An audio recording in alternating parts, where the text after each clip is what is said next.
Let's begin with a scene. Imagine this. It is 11 at night. Moonlight is spread across the terrace. A 12-year-old girl is sleeping. Then someone comes and sits beside her. A hand gently touches her forehead. She wakes up and looks. Her 62-year-old grandmother is looking at her with tears in her eyes. She had never seen her grandmother cry before, not even in the most difficult situations. And today, she was crying because of a magazine. Grandmother says, "We are well off, but what is the use when I am not independent?" Then comes a decision. From tomorrow, I will learn Kannada. By Dashera, I will read the novel myself.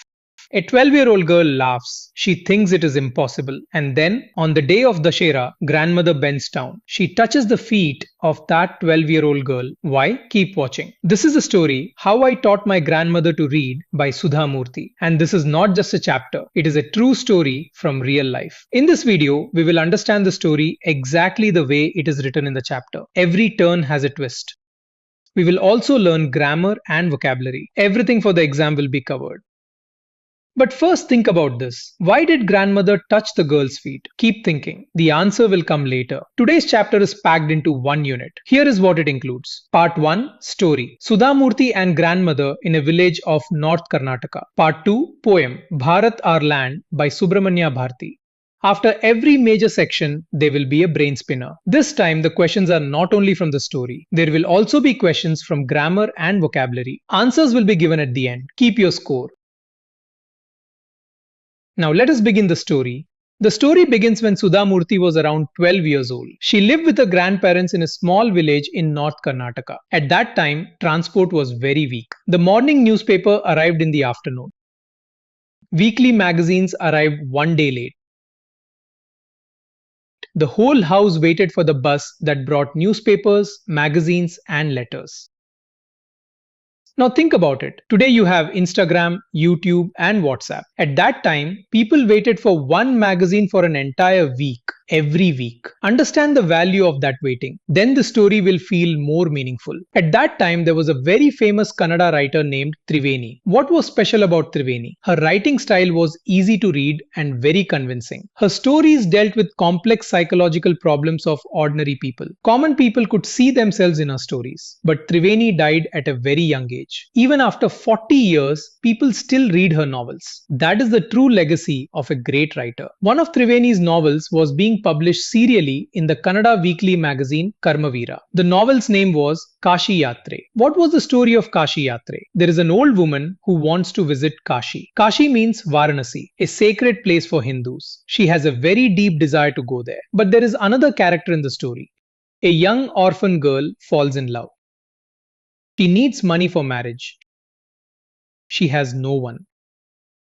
And in the end, that old woman gives all her savings to the orphan girl instead of going to Kashi. She says the happiness of this orphan girl is more important than worshipping Lord Vishweshwara at Kashi. Think about it, a lifetime of savings, a dream pilgrimage. She gave up everything for the happiness of a stranger.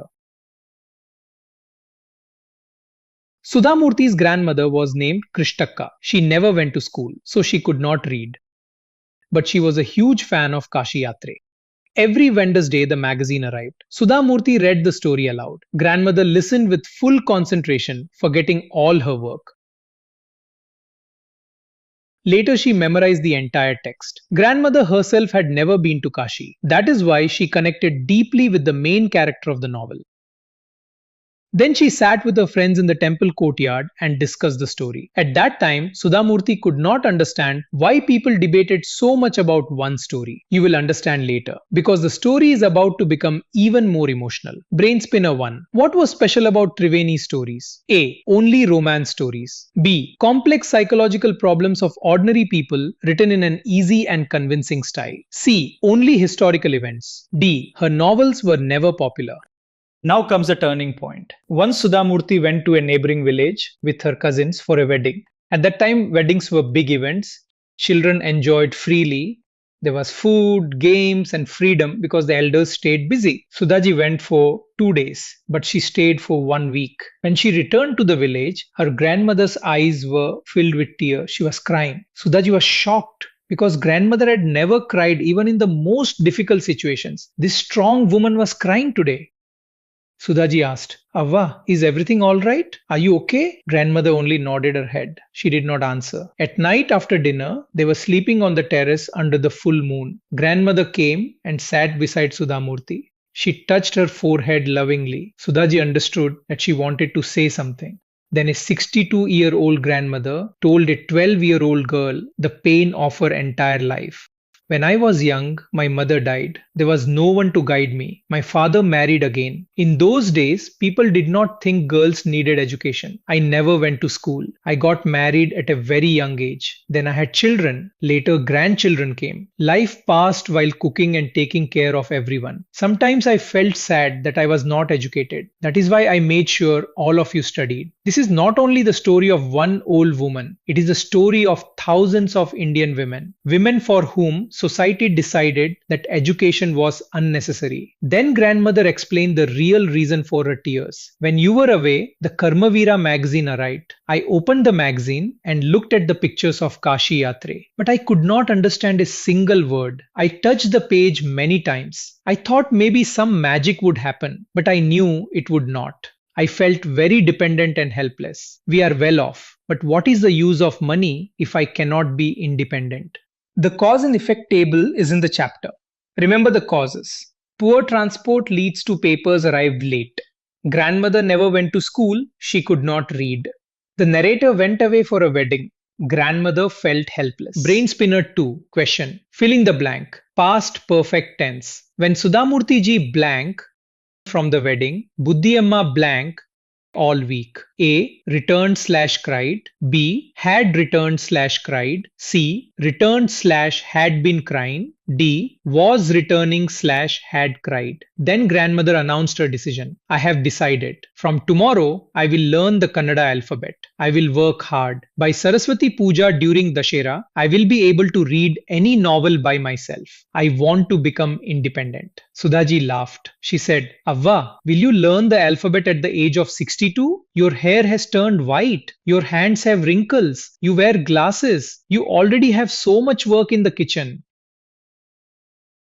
Later, Sudhaji admitted that this was childish. She had assumed that age creates limitations. Then she said the most important line of the chapter. For a good cause, if you are determined, you can overcome any obstacle. I will work harder than anybody, but I will do it. For learning, there is no age bar. These words were spoken by a 62-year-old woman, a woman who had never seen a school, a woman who had spent her whole life caring for others. And now she finally stood up for herself. From the next day, the tuition began. Sudhaji, age 12, became a teacher for the first time. Grandmother, age 62, became a student for the first time. And what kind of student was grandmother? An amazing one. Her homework was always perfect. Every day she read, repeated, wrote, and recited. Even after everyone slept, she stayed awake and practiced writing. At that time, Sudhaji did not know that one day she herself would become a computer science teacher and teach thousands of students.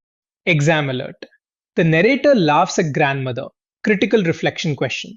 Reason? She made assumptions about age and physical limitations. She was being childish. Character quality of grandmother. Determined, humble, self-motivated. Narrator's assumption equals she underestimated her grandmother. Brain spinner 3. Question. Grammar puzzle. Which prefix makes irrespective correct? A. Un, because irrespective equals unhappy. B. Er, because it means regardless of, used when grandmother says teacher deserves respect regardless of age. C. In, because it is the same as independent. D. This, because it shows disagreement. Then came Dashera, the festival of knowledge, the day of Saraswati Puja. Secretly, Sudhaji bought a copy of Kashi Yatre, which had now been published as a full novel. She wanted to surprise grandmother. Grandmother called Sudhaji to the place of worship. She made her sit on a stool. Then she gave her a gift. It was cloth for a frock. And then grandmother bent down and touched Sudhaji's feet. Sudhaji was taken aback. In India, touching someone's feet is a mark of respect. People touch the feet of God, elders, and teachers. But today the opposite happened. A 62-year-old grandmother touched the feet of her 12-year-old granddaughter. Then grandmother said, I am not touching the feet of my granddaughter. I am touching the feet of a teacher who taught me with so much love and patience. Now I can read any novel confidently by myself. Now I am independent. Do not the scriptures say that a teacher should be respected irrespective of age and gender? Then Sudhaji also touched grandmother's feet in return, and she gave her the gift, the novel Kashi Yatre. Grandmother opened it. She read Kashi Yatre by Triveni. She even read the publisher's name. Then Sudhaji realized my student had passed with flying colors. Exam alert Dashera scene. Come in extract-based critical reflection. Why did grandmother touch narrator's feet? Answer: she was touching the feet of a teacher, not a granddaughter. Teachers' respect equals beyond age and gender. Scriptures reference important. This is a 3 to 4 mark answer. Brain spinner 4. Question: idiom twist. Passed with flying colors. What is the meaning of this and why it is perfect in this scene? A. Passed with flying colors. Dashera procession. B. Outstanding performance. Perfect because grandmother proved everyone wrong and achieved her goal. C. Barely pass. Result was good. D. Learnt only reading, not writing.